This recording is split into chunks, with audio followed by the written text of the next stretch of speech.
Bonjour et bienvenue dans cette nouvelle vidéo. Alors aujourd'hui nous allons aborder un langage de programmation qui est Java. Mais avant j'aimerais dire à ceux qui ont suivi la formation sur la programmation orientée objet en PHP, cette formation n'est pas encore finie. Nous allons réaliser une architecture MVC. Ensuite nous allons faire quelques exercices, quelques exos, l'histoire d'affiner les choses. Et ensuite nous passerons à un framework. D'accord? Alors, le Java, c'est un langage de programmation orienté objet à la base, et c'est un langage qui est très puissant au niveau du natif, on va dire. À un moment donné, vous serez emmené à coder des applications qui doivent être installées sur le poste client, c'est-à-dire un smartphone, un PC ou des systèmes embarqués, par exemple de la robotique ou autre. PHP n'est pas conçu pour ce genre de projet, puisque PHP c'est un langage purement web. Contrairement à Java, lui, c'est un langage très puissant euh, pour, de, pour de la native. Vous pouvez très bien réaliser des applications avec Apache Cordova, l'histoire de faire des applications qui seront plus ou moins identiques aux applications natives, mais sauf que ces applications-là, c'est tout simplement en fait des navigateurs qui vont interpréter le HTML, le CSS de PHP. C'est pour cela qu'on les appelle des applications hybrides. Alors, les natives, euh, c'est des applications qui vont être installées sur le PC et interagir avec les composants. C'est-à-dire, vous pouvez allouer de la mémoire pour une telle fonctionnalité.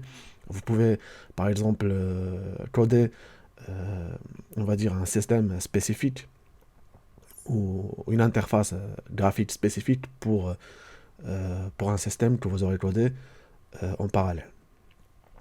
Alors, il y a plusieurs langages qui ressemblent beaucoup à Java. Vous avez le C, le C++, qui sont aussi très bien, mais moi j'ai choisi Java parce que c'est un langage qui me plaisait beaucoup.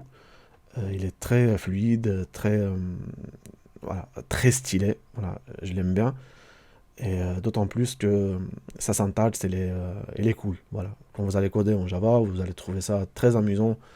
Et voilà. Alors, je vais vous épargner les détails. Je vous laisserai rechercher sur Internet. Donc, l'histoire de Java, comment il a été créé, pour quel but.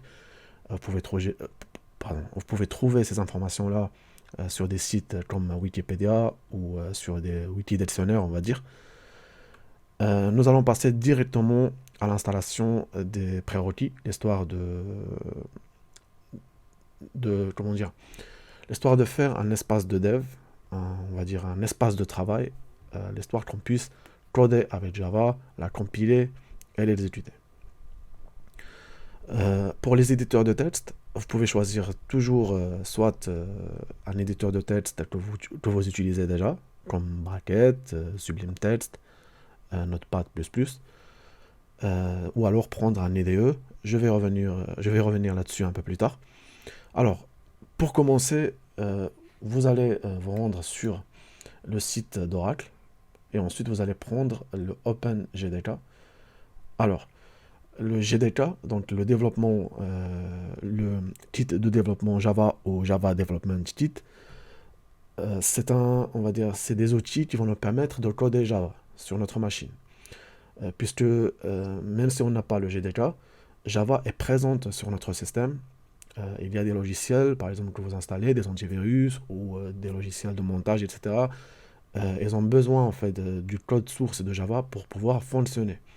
Nous, c'est pas ce qui nous intéresse pour le moment. Ce qu'on veut en fait, c'est le développement de Git, ce qui va nous permettre en fait de coder Java, de l'exécuter et de créer des programmes justement qui seront exécutables sur notre machine. Alors, vous allez vous rendre sur ce lien, je le mettrai dans la description au cas où. Ensuite, vous avez des versions pour plusieurs systèmes. Si vous avez Linux, vous pouvez prendre une version qui sera, on va dire, une version compatible avec votre système. Vous avez macOS et ensuite vous avez Windows. Moi, je suis sur Windows, alors je vais prendre la version x64 et je clique sur Installeur. Bon, moi je vais m'arrêter là puisque je l'ai déjà installé. Donc voilà. Une fois que vous l'aurez installé, vous allez ouvrir votre dossier, comme ceci. Et ensuite, vous aurez un petit truc qui va ressembler à GDK19. D'accord, au moment où j'enregistre cette vidéo. Ça peut évoluer dans le futur, d'accord? Vous cliquez là-dessus, et ensuite, vous allez cliquer sur Yes, et ensuite Install.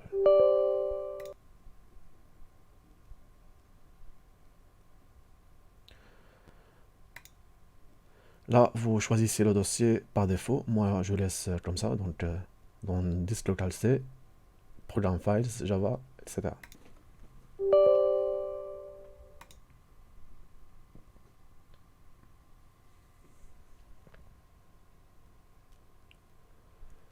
Une fois l'installation terminée, vous cliquez sur Close. Ensuite, vous allez sur Disk Local C. Donc, ça sera peut-être différent pour vous, mais pour moi, c'est dans Programme. Et ensuite, Java. GDK, et je vais entrer dans le dossier bin. Et normalement, c'est là que se trouve l'exécutable de Java. Ensuite, je vais faire copier ce lien. Et je vais taper ici, variable d'environnement. Ensuite, je vais entrer dans variable d'environnement,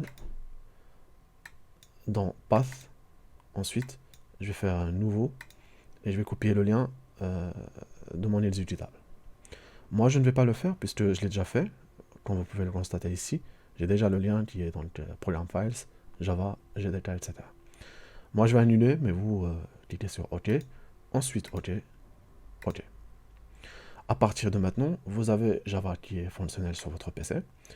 Alors, vous allez ouvrir un terminal, donc soit le CMD de Windows ou un terminal si vous êtes sous Linux ou Mac.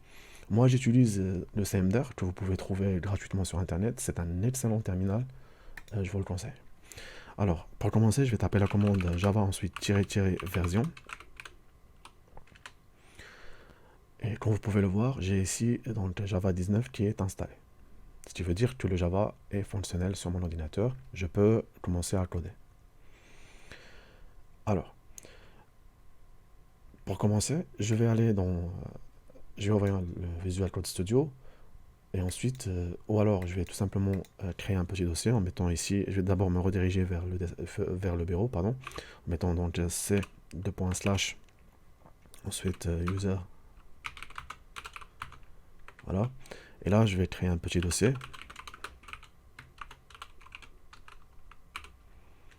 Comme ceci.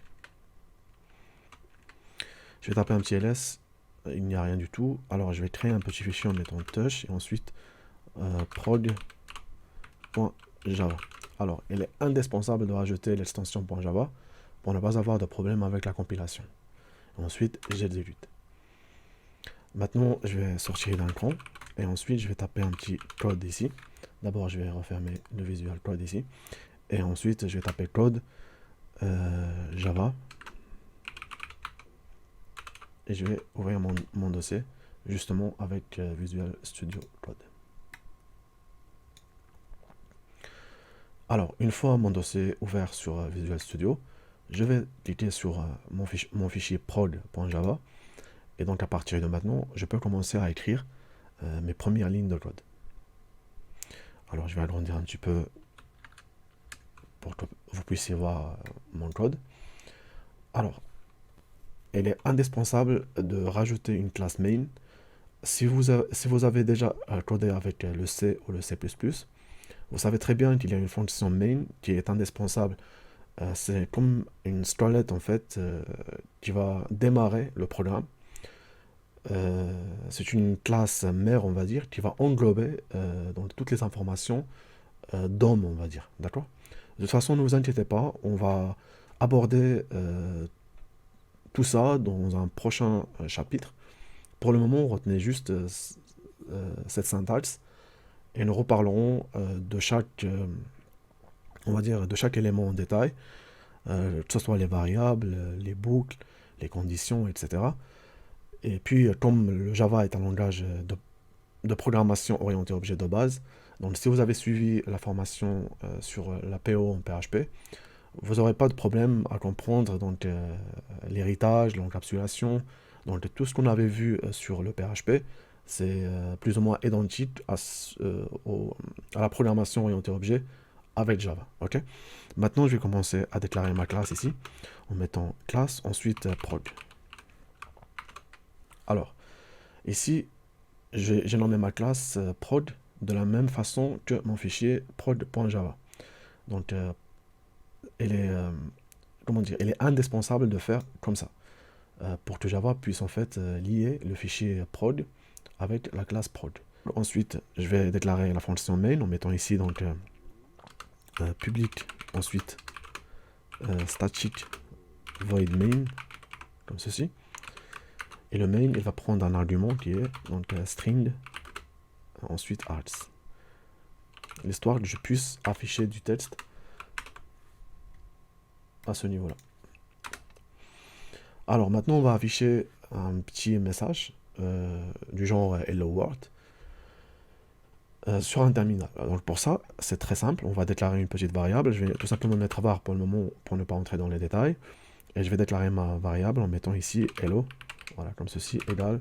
Et ensuite, je vais dire, je vais écrire donc hello world.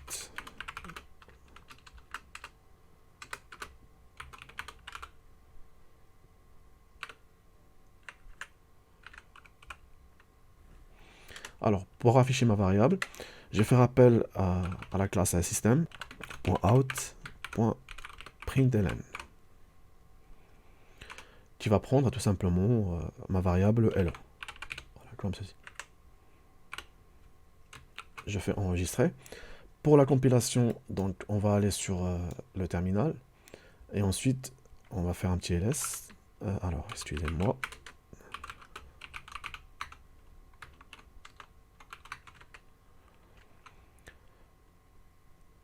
Alors, ls, donc j'ai mon prod.java.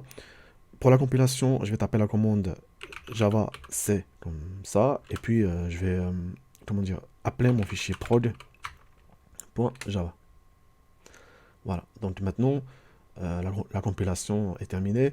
Peut-être que pour certains, au début, ça va être un petit peu long, ça va prendre quelques secondes, mais une fois le fichier compilé, ça sera plus rapide après. Alors, maintenant, si je fais un petit ls, vous allez voir que j'ai deux fichiers. J'ai mon fichier prod.java qui comporte mon code, et ensuite j'ai prod.class qui, on va dire, c'est la conversion de mon code en pseudocode, donc ce qui va permettre à votre processeur de comprendre ce que vous avez écrit à ce niveau-là, donc au niveau de VS Code. Alors maintenant, pour exécuter en fait mon fichier Java, il me suffirait tout simplement de faire Java et ensuite appeler mon fichier prod sans spécifier une extension. Juste Java et puis le nom du fichier. Java prod, j'exécute et vous voyez très bien qu'il me retourne Hello World. Voilà, alors nous verrons dans de prochaines vidéos donc comment déclarer les variables, quels sont les types de variables existants sur Java, même si ce n'est pas différent pour Java, puisque c'est un langage comme tous les autres langages, donc ça va pas être... je vais juste vous montrer la syntaxe en fait, puisque chaque langage comporte une syntaxe, des règles à respecter, etc. Mais sinon, c'est identique aux autres langages, donc si vous avez codé en C ou en PHP ou même en JS, c'est exactement la même chose. Et ensuite, nous verrons nous allons étudier les autres éléments de base pour pouvoir coder avec Java. Voilà, j'espère que cette vidéo vous aura plu. Si vous avez des questions, n'hésitez pas à me le faire savoir dans l'espace commentaire. Et puis, je vous dis à très très bientôt pour une prochaine vidéo.